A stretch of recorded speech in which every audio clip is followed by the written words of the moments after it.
앙숙지간이라는 말이 있죠.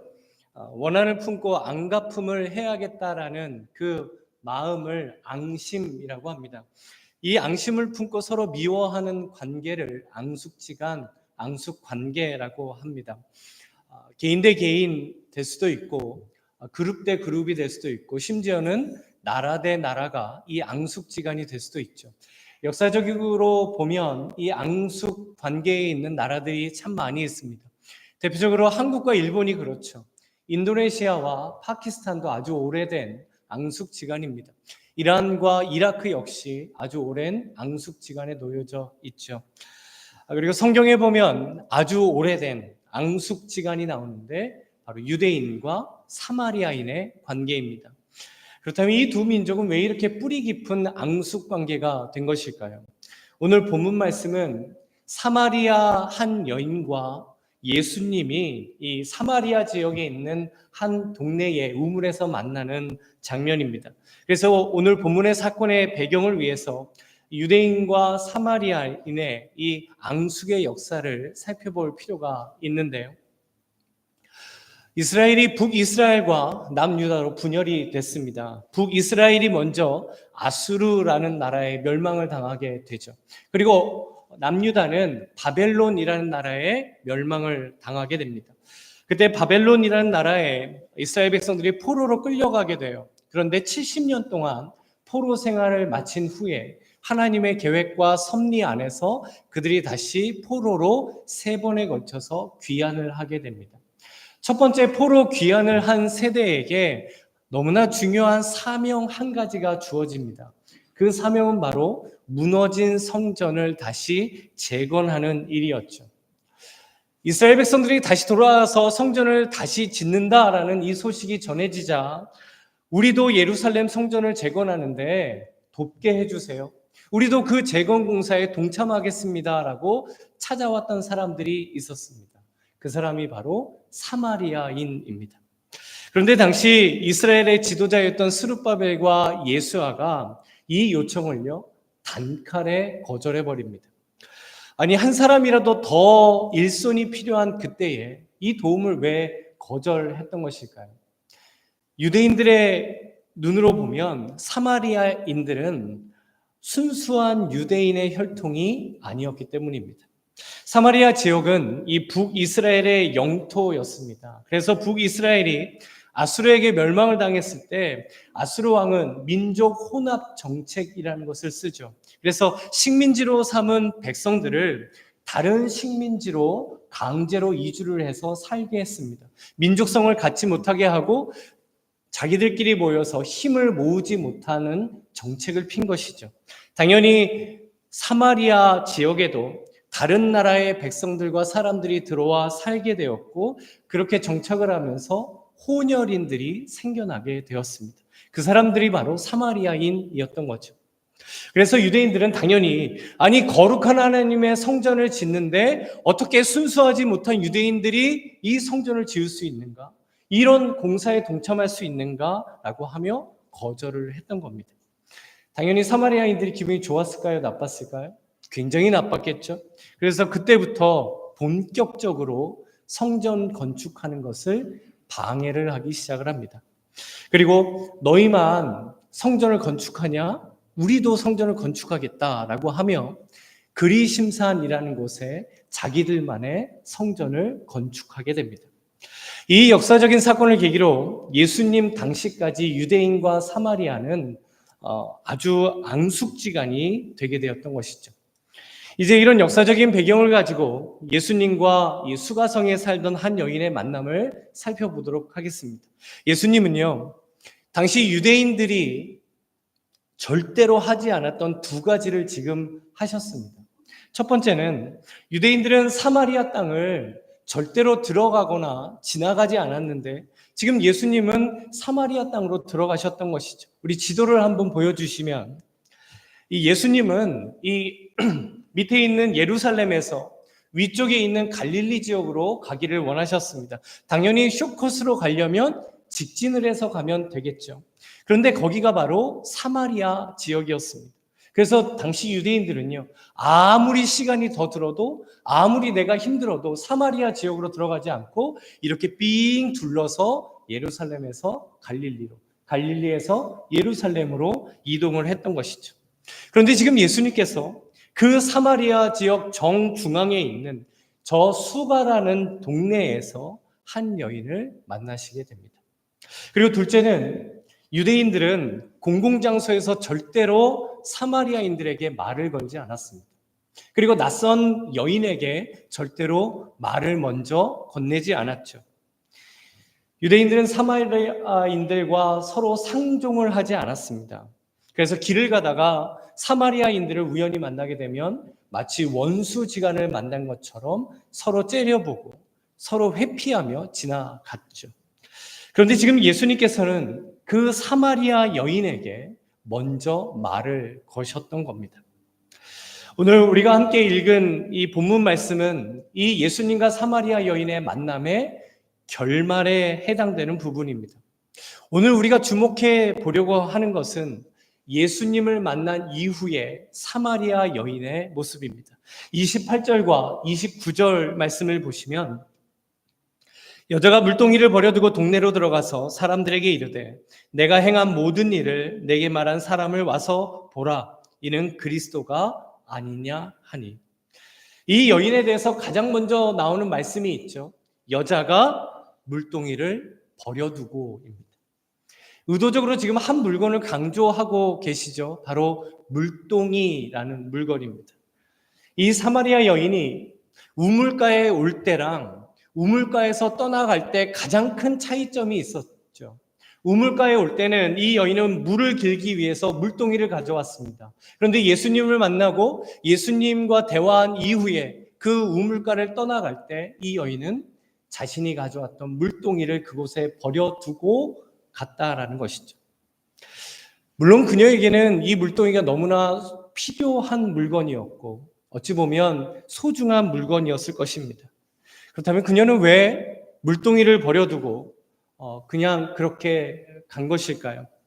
우리가 물건을 어디에다 두었는지 쉽게 잊어버리는 것처럼 이 여인이 예수님과 대화를 하다가 자신이 가져온 물건이 있다라는 것을 잊어버린 채 그냥 갔던 것일까요? 우리가 종종 살다 보면 이 어이없는 곳에 물건을 두고 찾을 때가 있습니다. 어떤 사람이요, 핸드폰으로 다른 사람과 영상 통화를 하고 있었어요. 근데 이 사람이 갑자기 깜짝 놀라는 겁니다. 그러면서 그 사람에게 큰일 났네. 내 핸드폰을 아무리 찾아도 핸드폰이 안 보여 라는 겁니다. 이해가 안 되시는 분은 집에 가서 곰곰이 생각하셔야 돼요. 영상 통화는 뭘로 하죠? 핸드폰으로 하죠. 핸드폰으로 영상 통화를 하면서도 핸드폰 어디 있냐고 찾고 있는 겁니다. 실제로 저도 이런 일이 있었는데요. 제가 급하게 외출을 해야 될 때 안경을 아무리 찾아도 안 보이는 거예요. 그래서 막 허겁지겁 하다가 아내, 여보, 나 빨리 나가야 되는데 안경이 안 보여. 안경 좀 찾아줘라고 했습니다. 그랬더니 제 아내가 저를 물끄러미 이렇게 쳐다보는 거죠. 그러면서 하는 말이 지금 얼굴에 쓰고 계시는 건 뭘까요? 라는 겁니다. 제가 안경을 쓰고 안경을 막 이렇게 찾고 있는 것이죠. 사람이 급해지거나 당황하게 되면 이런 모습들이 나타날 수 있는 것 같습니다. 그렇다면 지금 이 여인도 너무 급하거나 너무 당황스러워서 자기가 가지고 온 물동이를 그만 버려두고 가게 된 것이었겠습니까? 절대 그렇지 않죠. 여기에 아주 중요한 이유가 있습니다. 그럼 이제 그 이유를 우리가 함께 찾아보기 위해 예수님과 이 사마리아 여인의 만남을 잠시 살펴보죠. 예수님께서 수가라는 동네에 이 사마리아 지역에 있었죠. 한 우물가에 앉아 계셨습니다. 그때 한 여인이 6시쯤, 지금 시간대로 바꿔보면 오후 12시쯤 우물가에 물을 기르러 옵니다. 그런데 보통 여인들은 햇볕이 강해지는 12시가 되기 전에 이른 아침에 와서 물을 길러 갔습니다. 그런데 이 여인은 다른 여인들이 절대로 오지 않는 그 시간에 혼자서 물을 길러 우물가로 온 것이죠. 왜냐하면 다른 동네 여인들을 만나기 싫었기 때문입니다. 다른 동네 사람들을 피하고 싶었기 때문이죠. 그때 제자들은 먹을 것을 사기 위해서 동네로 들어갔기 때문에 그 우물가에는 예수님과 그 여인만 남게 되었습니다. 그리고 예수님과 이 여인의 대화가 시작이 되었고, 이 대화 후에 사마리아 여인은 물동이를 버려두고 동네로 들어갔다라고 말씀하시는 것이죠. 그렇다면 사마리아 여인이 예수님을 만난 이후로 왜 더 이상 이 물동이가 필요하지 않았던 것일까요? 사마리아 여인이 물동이를 버려둘 수 있었던 이유는 무엇이었겠습니까? 첫 번째로 물동이에 물을 채우는 것보다 생수의 근원이신 예수님을 통해 자신이 채워졌기 때문입니다. 예수님이 그 여인에게요, 물을 내게 좀 달라라고 하시죠. 그러자 이 여인이 깜짝 놀라면서 이렇게 대답해요. 아니, 당신 유대인이잖아요. 그런데 유대인이 어떻게 나한테 말을 걸 수가 있어요? 보통 유대인들은 나한테 절대로 말을 걸지 않는데 엄청 의심스러운 마음을 가지고 이렇게 물어봤을 겁니다.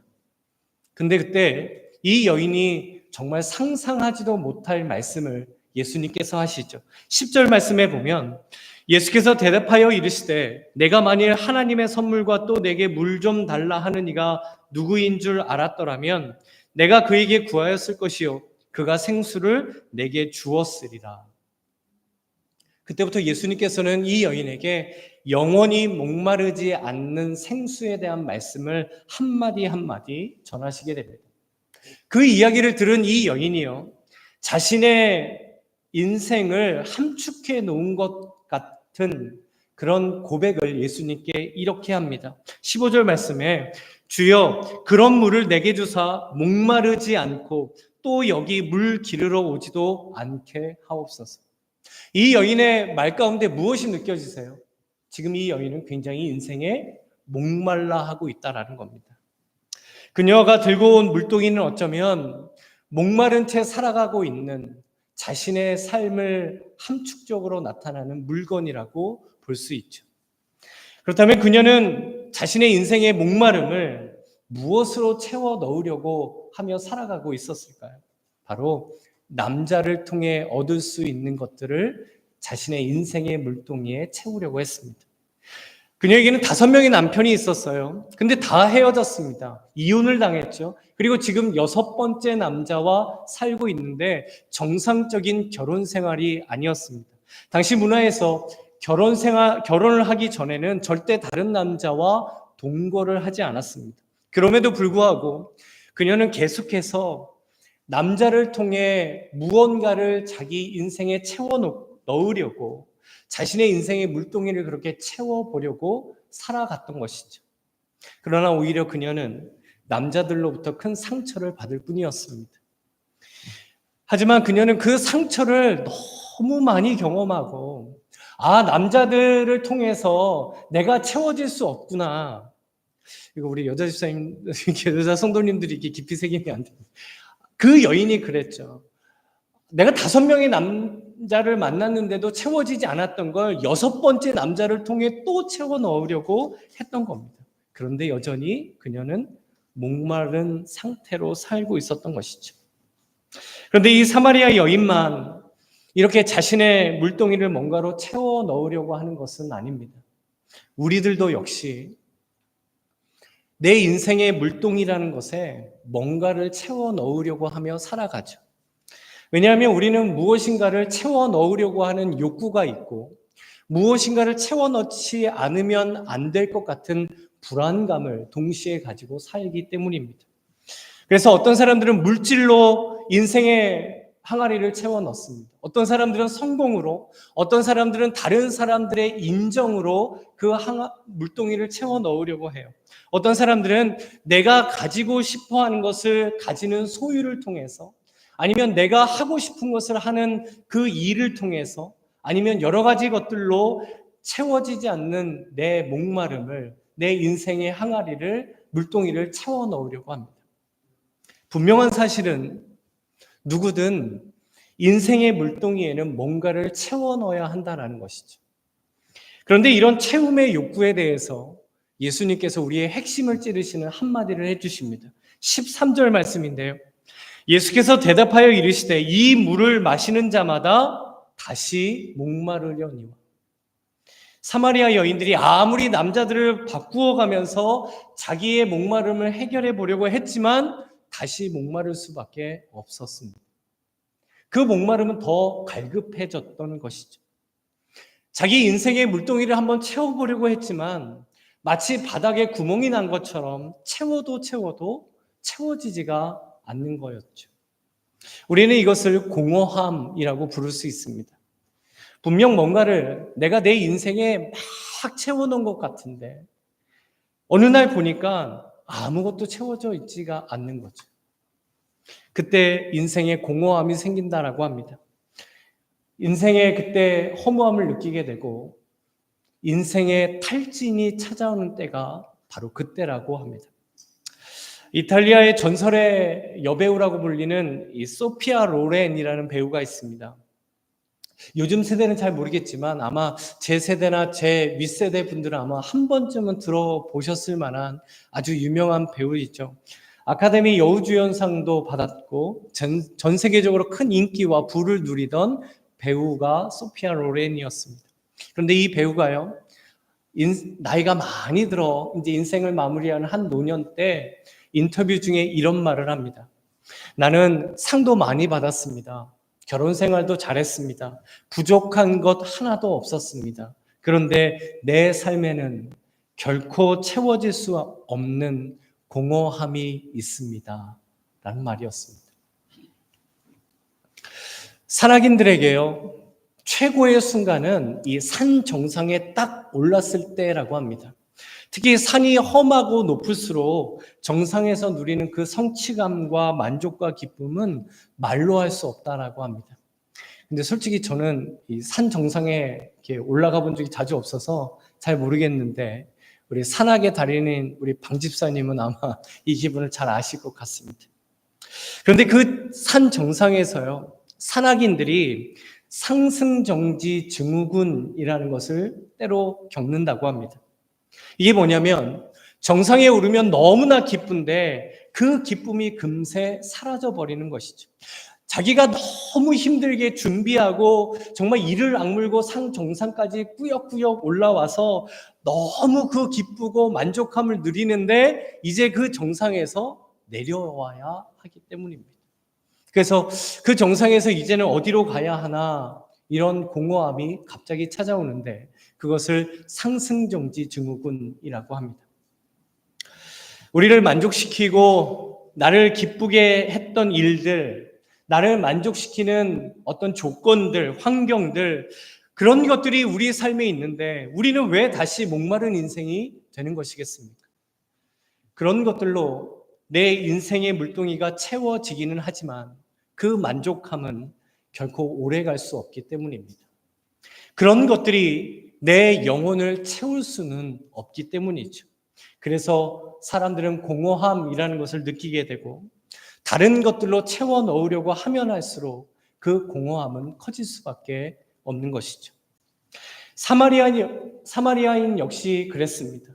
남자로 채워 넣으려고 하면 할수록 인생의 공허감은 커졌겠죠. 그래서 그녀는 더 목마른 인생이 되고 말았습니다. 그랬던 그녀가 어떻게 자신의 물동이를 버려두고 자신이 피하고 싶었고 자신이 절대로 인볼브되기 싫었고 외면하고 싶었던 그 사람들이 있는 동네로 자기가 들어갈 수 있었던 것일까요? 그 이유가 14절에서 이렇게 말씀해 주시죠.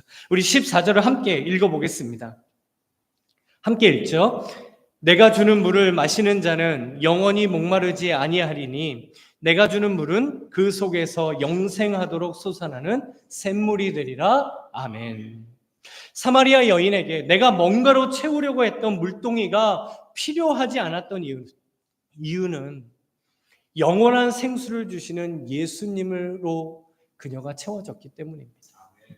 예수님을 통해서만 내 인생이 목마르지 않을 수 있구나, 예수님이 영원히 목마르지 않게 하시는 생수이구나라는 것을 믿었을 때 더 이상 그녀에게는 물동이가 필요하지 않았던 것이죠.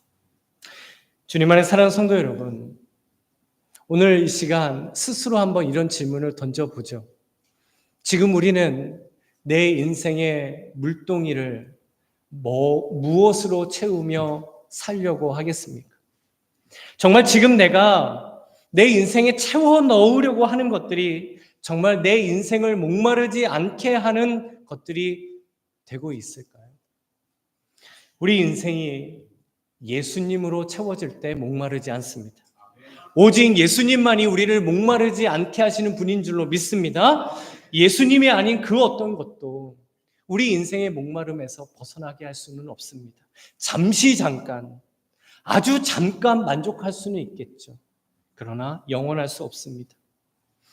그런데 혹시 지금 우리가 예수님으로 채워지기 원합니다. 나는 예수님의 은혜 안에 사는 사람들입니다. 예수님 한 분만 있으면 됩니다. 라고 하지만 정작 내 삶 가운데에서는 여전히 내가 원하는 것, 내가 좋아하는 것, 내가 바라는 것, 혹시 그런 것들을 채워 넣으며 살려고 하는 우리들의 인생은 아니겠습니까?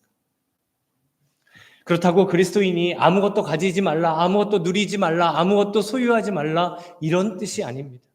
가져도 예수님을 위해 갖고, 누려도 예수님을 위해 누리고, 소유해도 예수님을 위해 소유하라는 말씀이죠.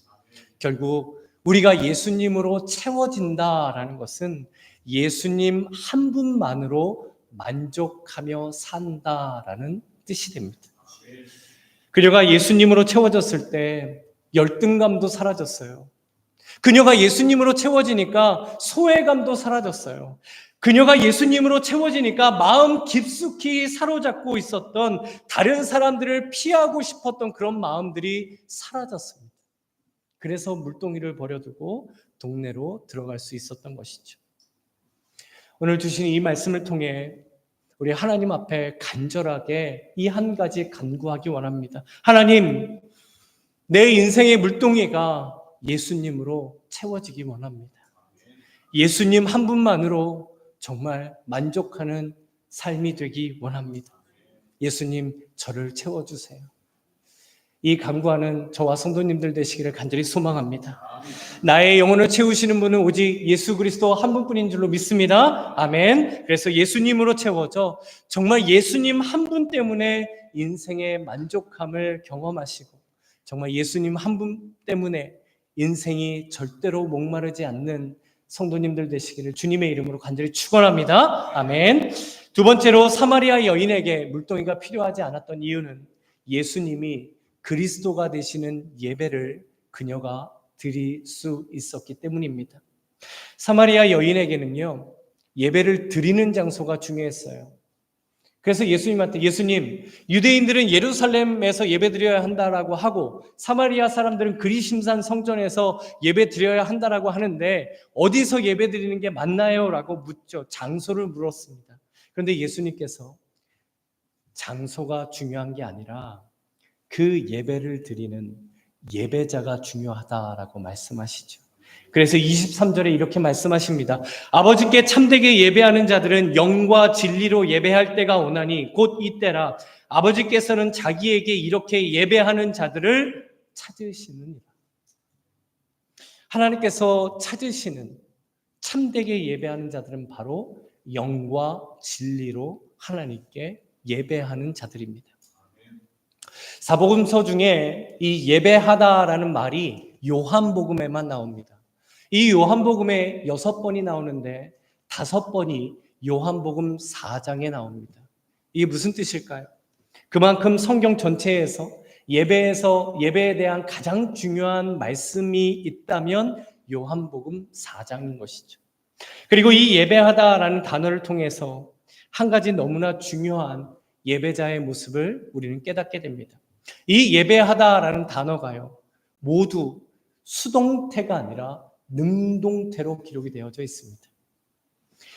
예배대에서 무엇을 우리에게 말씀해 주시는 것일까요? 예배는 누군가에 의해서, 무엇인가에 의해서 내가 드리게 되는 수동적인 예배가 아니라 내 마음과 힘과 의지와 뜻을 가지고 살아계신 하나님께 드리는 능동적인 예배이다라고 예수님께서 말씀하십니다. 그렇다면 예수님께서 그 사마리아 여인에게 왜 이 능동적인 예배를 말씀하시는 것일까요? 가만히 보면 지금 이 여인의 자세는요, 굉장히 수동적입니다. 환경을 말해요. 장소를 말해요. 자신의 처지를 말해요. 마치 그런 것들이 다 갖추어지면 자신의 인생의 목마름이 사라질 것처럼, 더 나아가 이런 것들이 다 갖추어지면 자신이 예배를 잘 드릴 수 있을 것처럼 생각을 하죠.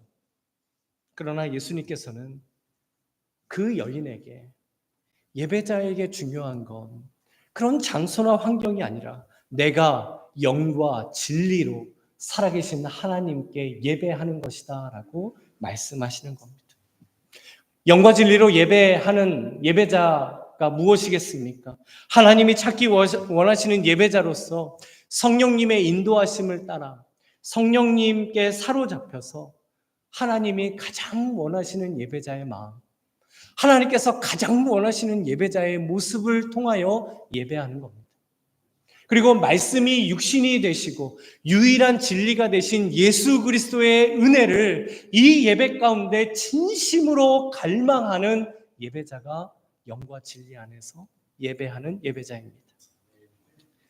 그런데 한 신학자의 글처럼 이 시대의 예배가 능동적인 예배에서 수동적인 예배가 되어가고 있다고 합니다.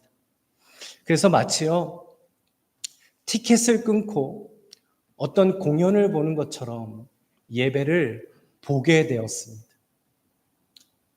예배는 살아계신 하나님께 우리가 드리는 것인데 언제부턴가 우리가 예배를 보게 되었다라는 것이죠.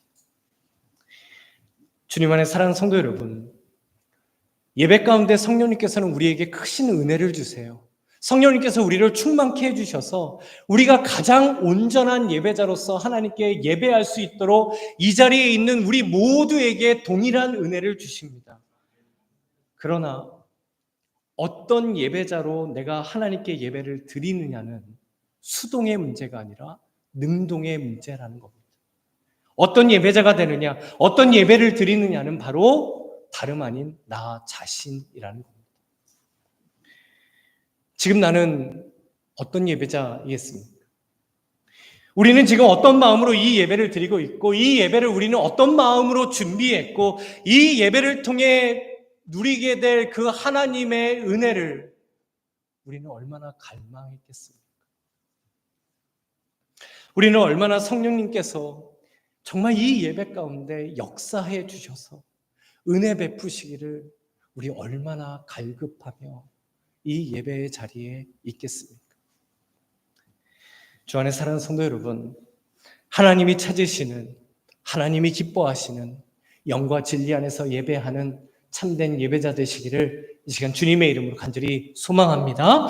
사마리아 여인은요, 예수님의 말씀을 통해 참된 예배가 무엇인가를 이제 확실히 알았습니다. 그리고 이 만남은 사마리아 여인이 참된 예배자가 되는 것으로 끝이 나요. 그렇다면 참된 예배자가 된 이 사마리아 여인의 고백을 함께 살펴보죠. 이 고백이 중요한 이유는 참된 예배를 드린 우리의 고백이 바로 이 고백이 되어야 하기 때문입니다. 우리 함께 25절과 26절 말씀을 읽어보겠습니다.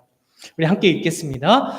여자가 이르되 메시아 곧 그리스도라 하는 이가 오실 줄을 내가 아노니 그가 오시면 모든 것을 우리에게 알려주시리이다. 예수께서 이르시되 내가 말하는 내가 그라 하시니라. 아멘. 참된 예배자가 영과 진리 안에서 예배할 때 한 가지 믿음의 확신이 생깁니다. 그 믿음의 확신은 무엇이냐면 바로 예수님이 나의 그리스도이십니다 라는 확신입니다. 그래서 예배를 통해 예수님은 나의 그리스도라는 것을 인정하며 살 수 있는 믿음과 은혜와 능력이 이 예배를 통해 생겨난 것이죠. 그래서 이 예배를 마치고 다시 우리의 삶으로 돌아갔을 때 예수님이 나의 진정한 주님이시고 그리스도라는 것을 인정하며 사는 예배자의 삶을 살 수 있게 되는 것입니다. 사마리아 여인에게 물동이가 더 이상 필요하지 않았던 이유는 예수님이 그리스도가 되시는 예배자가 되었기 때문입니다. 왜냐하면 예수님이 나의 그리스도가 되셨을 때 예수님이 나의 전부가 되시는 것이고 더 이상 자신을 위해서 뭔가를 계속 채워넣으려고 했던 그 물동이는 이제 더 이상 필요하지 않았기 때문입니다. 그래서 본문에 보면 예배자가 된 이 사마리아의 모습을 이렇게 말씀해 주세요. 29절에 내가 행한 모든 일을 내게 말한 사람을 와서 보라. 이는 그리스도가 아니냐 하니, 피하고 싶고 외면하고 싶었던 그 동네 사람들에게 먼저 찾아가서 이 여인이 외쳐요. 이는 그리스도가 아니냐. 이게 무슨 뜻일까요? 이분이 정말 그리스도이십니다. 이것을 외친 것이죠. 이 여인이 와서 보라라고 했습니다. 무엇이 느껴지세요? 확신입니다. 이 여인에게 믿음의 확신이 생겼던 것이죠. 예배는 이 확신을 가지게 되는 겁니다. 저희가 더블린에 이사를 왔을 때요, 좋은 점들이 참 많았습니다. 근데 그 중에서도 좋았던 것이요, 한국 음식점이 많다라는 게 너무너무 좋았어요. 특별히 중국집이 가까우니까 너무너무 좋더라고요. 저희가 이전에 살던 데에서는 맛볼 수 없었던 짬뽕을 먹게 됐어요. 너무너무 맛있는 거예요. 근데 제가 이제 부모잖아요. 그러니까 그 짬뽕을 먹을 때 누가 생각이 났을까요? 그렇죠. 믿음이 있으면 하나님 먼저 생각했어야 돼. 프레즈노에 있는 첫째와 둘째가 생각이 나더라고요. 아이고, 이놈들도 이렇게 맛있는 거 좀 먹어보면 좋겠다. 그래서 그날 저녁에 전화를 했어요. 야, 아빠가 여기 정말 맛있는 중국집 찾았다. 여기 짬뽕 진짜 맛있다. 라고 하면서 이 여인의 말처럼 제가 아이들에게 말을 했습니다. 제가 뭐라고 했을까요? 이 여인은 와서 보라라고 했죠. 저는 와서 먹어보라. 와서 먹어보라. 라고 했습니다. 제가 이렇게 말한 이유가 뭘까요? 제 안에 확신이 있었던 거죠. 사마리아 여인이 와서 보라. 이분이 그리스도이다 라고 전할 수 있었던 것은 그녀 안에 예수님이 나의 주님이십니다. 예수님이 나의 그리스도이십니다 라는 확신이 있었기 때문입니다. 그리고 그 확신은 바로 예배를 통해 생겨나게 됐던 것이죠. VBS 영상을 보셨는데요. VBS를 하면서 제가 저 뒤에서 보다가 마음에 감동이 되었던 한 장면이 있었습니다. 아이들이 이렇게 빙 둘러앉아서 자기가 잘못했던 것을 종이에 썼어요. 근데 그 종이가요, 물에 닿으면 녹는 그런 특수한 종이였더라고요. 아이들이 엄마 아빠한테 또 시블링들한테 또 친구한테 잘못했던 것들을 이렇게 썼어요. 그리고 한 명씩 나와서 이렇게 물이 담겨져 있는 그곳에 그 종이를 넣습니다. 그러니까 그 종이가 흔적도 없이 사라지는 거예요. 아이들이 깜짝 놀랐어요. 너무 신기했죠. 그런데 그때 인도하시던 분이 이렇게 말씀하시는 거예요. 예수님께서 우리 죄를 이렇게 깨끗하게 해주셨어 라는 겁니다. 제가 말씀을 준비하다가 이 장면이 생각난 이유가 있습니다. 우리가 예배를 드리러 올 때요, 우리 안에 다른 것으로 채워질 수 있습니다. 걱정, 근심을 채우고 왔을 수도 있고, 염려를 채우고 왔을 수도 있고, 아니면 지치고 상한 마음을 가득 담아 이 예배 자리에 왔을 수도 있습니다. 아니면 내가 바라는 대상, 가치들, 나의 이익과 유익들, 나의 문제들 가득 채워서 이 예배 자리에 올 수도 있습니다. 인생의 물동이에 뭔가 잔뜩 채운 채로 예배에 나온 것이죠. 그러나 영과 진리로 참된 예배를 드리게 될 때 내가 가득 채웠던 그런 것들은 다 사라지고 그곳에 오직 예수 그리스도만이 채워지는 것이 참된 예배가 되는 것이죠. 그래서 우리는 참된 예배를 마치고 삶으로 돌아갈 때는 내 안에 오직 예수님만으로 충만해진 것입니다. 예수님이 아닌 것으로 채워졌던 인생의 물동이가 더 이상 필요하지 않고 예수님으로 채워져서 우리가 이 예배를 마치고 삶으로 돌아갈 때 오직 예수, 이것으로 삶으로 돌아가게 되는 것, 그것이 바로 하나님이 원하시는 참된 예배입니다.